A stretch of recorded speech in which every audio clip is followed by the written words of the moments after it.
Camarades combattants pour la liberté, la souveraineté et l'indépendance réelle, c'est un immense plaisir, en ce jour 31 décembre, qui marque la fin de l'année 2024, de prendre la parole et de vous faire un bilan synthétique de l'année 2024 et aussi les perspectives pour l'année 2025. Mais avant tout propos, permettez-moi de rendre grâce à Dieu qui couvre le Burkina Faso de sa main bienveillante et qui nous permette de rester debout. Je rends donc un vibrant hommage à toutes nos forces combattantes qui se battent jour et nuit jusqu'au sacrifice suprême pour que notre patrie reste et demeure. Je souhaite un prompt rétablissement à tous ceux qui ont été blessés dans cette barbarie et je prie Dieu pour le repos des âmes de tous ceux qui sont tombés dans cette bataille. Aussi, je voudrais rendre un hommage au vaillant peuple burkinabé, de l'intérieur comme de l'extérieur, qui continue de contribuer de façon massive pour que nous menions cette guerre et aussi que nous amorcions notre développement réel. 2024 a été une année pleine de défis. Sur le champ de bataille, l'ennemi a essayé de reprendre l'initiative stratégique pour nous empêcher d'atteindre nos objectifs. Mais grâce à nos vaillants et résilientes forces combattantes, nous avons pu maintenir le cap et toujours garder l'initiative. Aujourd'hui, plus que jamais, nous menons des offensives et nous partions où nous souhaitons mener les actions et nous traquons ces criminels jusqu'à leur dernier retranchement. Cela a été possible grâce à une dynamique enclenchée depuis 2023 et qui se poursuit toujours. Notamment, il s'agit de l'équipement de nos forces combattantes en moyens logistiques, en moyens de manœuvre et en moyens feu.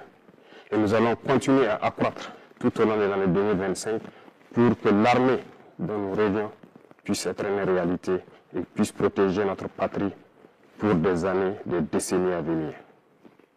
Nous continuerons le recrutement comme il a été le cas en 2024. Pour cette seule année, nous avons recruté au sein des Forces armées nationales seules plus de 15 000 hommes qui sont toujours en formation dans les centres et qui devront donc renforcer les rangs des forces combattantes au cours de l'année 2025. Nous poursuivrons également la formation de manière intensive en collaboration avec tous les amis de Burkina Faso pour que nous puissions avoir l'armée que nous souhaitons. Sur le volet du maillage du territoire, plusieurs unités ont vu le jour avec une armée qui est la Brigade spéciale d'intervention rapide et nous continuerons de renforcer la capacité de toutes les armées pour faire face à la menace actuelle et les menaces à venir. Dans ce sens, il y aura la création au cours de l'année 2025 d'au moins 5 bataillons d'intervention rapide qui seront placés donc dans des zones stratégiques et aussi au niveau de l'armée de terre, nous verrons la création d'un groupement expéditionnaire Sahel. Tout cela dans l'objectif de pouvoir densifier le champ de bataille et de reconquérir la totalité de notre territoire. Au niveau des forces de sécurité, le réajustement va se poursuivre de manière stratégique et nous souhaitons que ces forces puissent s'adapter de manière intelligente et avec une grande flexibilité à la reconquête du territoire pour pouvoir combler les interstices et les couloirs qui pourront servir donc à ces criminels pour s'infiltrer. Nous poursuivrons donc les efforts avec l'accompagnement du peuple pour mettre à niveau toutes nos forces combattantes et pouvoir mailler et reconquérir l'intégralité de notre territoire. Et pour ce faire, les infrastructures routières sont très importantes pour accompagner la reconquête du territoire. Au cours de l'année 2024, plusieurs projets ont vu le jour, notamment en matière de construction de routes tant dans nos villes que dans nos campagnes. Dans ce sens également, il a été créé l'initiative Faso Mabou, qui devra donc à terme pouvoir doter chaque région d'une brigade de construction de routes.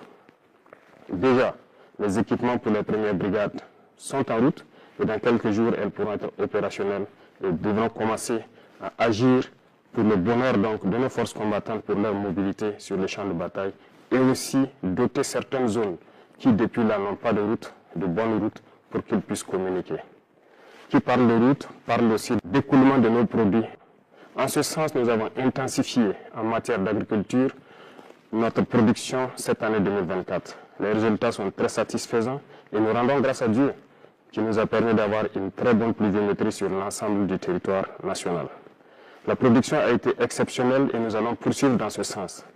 Plusieurs spéculations ont été introduites, des spéculations de rente, telles que le cacao, le café, l'avocat, le blé, bien d'autres, qui devront permettre de pouvoir stopper plus ou moins les importations au Burkina Faso et aussi de transformer ces matières et de revendre à l'extérieur pour faire entrer des devises dans notre pays. Tout ceci contribue au développement de notre patrie que nous sommes en train donc d'amorcer petit à petit. Sur le volet de l'élevage, plusieurs projets ont été menés au cours de l'année 2024, notamment donc le renouvellement du cheptel à travers donc plusieurs initiatives, mais également nous sommes en train de mettre en place un système pour l'alimentation du bétail et du poisson. Plusieurs campagnes de vaccination ont eu lieu, gratuites par endroits et subventionnées par d'autres endroits.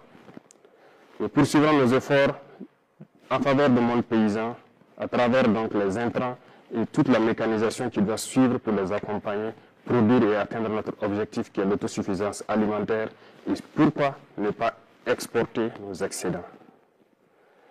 Dans ce sens, beaucoup d'industries verront le jour pour pouvoir transformer nos matières premières sur place. 2024 a été une année où nous avons pu inaugurer quelques usines dans ce sens, mais beaucoup d'autres usines sont à inaugurer en 2025. Certaines dont vous avez assisté à la pose de la première pierre, mais d'autres également dont la pose de la première pierre n'a pas fait l'objet de communication. Et nous continuerons dans ce sens pour pouvoir transformer nos matières premières sur place pour le bonheur des Burkinabés et exporter ce qui est transformé sur place.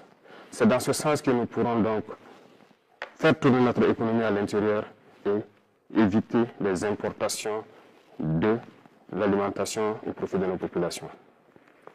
Sur le volet de l'économie, beaucoup d'efforts ont été faits et c'est le lieu pour moi de féliciter tous les acteurs qui ont permis donc au Burkina Faso de toujours garder la tête haute face à l'adversité. Nous poursuivrons donc notre effort dans ce sens et beaucoup de fonds ont été réajustés pour pouvoir prendre en compte donc les aspirations de la jeunesse. Dernièrement, l'Agence nationale donc pour la finance inclusive a été créée et l'objectif est de pouvoir octroyer des prêts aux jeunes et de pouvoir suivre leurs activités. Le ministère de la Jeunesse a été instruit de créer des cellules qui vont suivre donc les projets que les jeunes vont porter et qui pourront donc être financés à travers ces instances que nous avons créées. Au cours du premier trimestre de l'année 2025, nous allons tout faire pour accélérer la mise en place de ces cellules parce qu'il ne s'agit pas juste de donner un prêt à un jeune et de le laisser à lui-même. Nous voulons donner le prêt et suivre l'exécution du projet pour lequel il a pris le prêt pour que ça lui profite et que ça profite à d'autres Burkinabés et créer de l'emploi. Nous allons poursuivre les efforts dans le sens donc de l'économie et du commerce pour que notre jeunesse puisse s'épanouir pleinement avec les ressources de leur pays. Dans le domaine des mines, nous avons repris la main sur nos ressources naturelles. Les métaux comme l'or, l'argent, le cuivre et j'en passe doivent être exploités par les Burkinabés. Et nous sommes en train de découvrir petit à petit l'expertise nationale qui permet d'exploiter ces ressources sur place pour le bonheur donc, du peuple burkinabé. Ainsi, nous encourageons les semi-mécanisés et très bientôt, des mines industrielles doivent voir le jour par des Burkinabés et pour le Burkina Faso. Et l'État met tout en œuvre pour pouvoir donc exploiter cette expertise locale au profit donc, de notre patrie. Dans le domaine de l'environnement, plusieurs projets verront le jour. Nous escomptons créer dans chaque province un bosquet. Et le type de bosquet qui doivent comporter des plantes médicinales et des herbes qui pourront être utilisées par nos radiopraticiens et même par nos chercheurs. L'Institut de recherche en sciences de la santé a fait ses preuves à partir de nos plantes locales. Cet institut d'ailleurs, j'ai donné instruction pour qu'on puisse me lister tous les équipements dont ils ont besoin pour accroître leur capacité et exploiter notre potentiel en matière de plantes et d'herbes pour suppléer certains médicaments importés. Nous allons poursuivre dans ce sens pour que nous puissions nous soigner nous-mêmes à travers nos plantes. Et donc le ministère de l'Environnement est en train de tout mettre en œuvre pour que ce projet donc voit le jour en 2025. D'autres projets d'envergure en matière de reverdissement, de plantation d'arbres à travers les institutions et toutes les structures qui pourront donc être désignées verront le jour pour que nous puissions reverdir notre environnement, prendre soin de notre environnement et que ça profite pleinement aux Burkinabés. Ceci va augmenter donc le plateau en matière de santé. Nous sommes en train de faire beaucoup d'efforts pour que le plateau technique des différents centres de santé et des hôpitaux puisse se rehausser. Des dotations ont eu lieu en 2024, notamment en termes de matériel médical, mais également 2025 verra le jour de nouvelles dotations d'équipements médicaux et surtout de centres de santé à travers l'initiative pour la santé. Les infrastructures sanitaires seront construites dans plusieurs communes parce que nous voulons faire muter nos centres de santé de promotion sociale en centres communaux qui doivent donc avoir un plateau technique assez fourni en laboratoire, en imagerie pour pouvoir s'approcher des centres médicaux avec antenne chirurgicale. L'objectif est de rapprocher les populations rurales des soins de santé primaires et de pouvoir faciliter un certain nombre de choses dans ce domaine. Parlant donc d'éducation, plusieurs réformes ont été entamées. Peut-être lentes pour certains, mais il faut aller lentement et sûrement. Parce que le système éducatif dans lequel nous nous trouvons est profondément axé sur un système qui forme plus des diplômés et non des gens capables de travailler et de produire de la richesse. Malheureusement, c'est le constat, mais nous sommes à pied d'œuvre pour d'abord changer les infrastructures scolaires et les adapter, les moderniser. Secondo, le curricula et le programme d'instruction doivent être changés. Petit à petit, nous voulons muter donc de l'enseignement général vers l'enseignement technique et professionnel. Cette mutation est en cours et cela va demander un peu de temps pour que nous puissions être dans les normes que nous souhaitons. Tous les secteurs seront visités dans le domaine de l'éducation et c'est pour cela que l'initiative pour l'éducation de qualité pour tous a été créée et déjà les premières pierres des centres modernes que nous souhaitons ont été posées et les constructions vont se poursuivre tout au long donc, de l'année 2025. Camarades, dans le domaine donc, de l'administration, comme vous avez été témoin du dernier procès de détournement de fonds dans notre administration, cela montre combien notre administration n'est pas en adéquation avec les aspirations du moment. Aussi, les procédures sont obsolètes. Voilà pourquoi beaucoup de mesures sont en train d'être prises pour que cette administration redevienne fonctionnelle comme on le souhaite. La CRD a été mise en place dans ce sens et nous travaillerons à ce que dans le mois de janvier, elle soit opérationnelle et que les citoyens puissent dénoncer des cas de dérive et de manquement, de dysfonctionnement dans notre administration. Nous poursuivrons dans cette logique pour pouvoir redresser, mais aussi inviter la digitalisation dans l'administration pour pouvoir lutter efficacement contre la corruption. Parce que tant que les procédures ne seront pas dématérialisées, les délais de traitement des dossiers seront toujours longs et la corruption va s'inviter.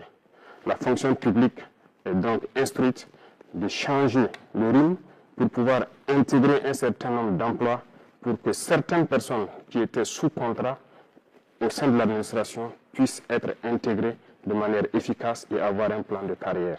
Nous poursuivrons beaucoup de réformes dans ce domaine jusqu'à ce que notre administration soit celle que le peuple souhaite. Dans le domaine de la justice, beaucoup de réformes ont déjà eu lieu et nous poursuivrons en 2025. Les tribunaux coutumiers devront voir le jour et dans ces tribunaux coutumiers, des auditeurs de justice d'un nouveau type seront donc recrutés pour animer ces tribunaux coutumiers. Cela pour prendre en compte nos valeurs endogènes de règlement des conflits, pour avoir une justice réparatrice et non une justice uniquement punitive. Dans ce sens, en prenant en compte nos valeurs endogènes et en impliquant nos leaders coutumiers et religieux sur les valeurs qui sont les nôtres, nous pourrons transformer notre justice, la rapprocher du justiciable. Ces réformes vont se poursuivre tout au long de l'année 2025 et nous comptons pouvoir atteindre notre objectif avant la fin de l'année. Dans le domaine de l'administration territoriale, comme annoncé par le Premier ministre lors de son discours de politique générale, un redécoupage du territoire s'impose, en tenant compte d'un certain nombre d'aspects, superficie certes, mais surtout stratégiques et économiques. Cela sera proposé en 2025. La décentralisation, qui est aujourd'hui une très bonne chose dans le fond, mais dans la mise en œuvre se retrouve en souffrance. Une étude a été diligentée actuellement au niveau de l'ensemble BF et du CAPES.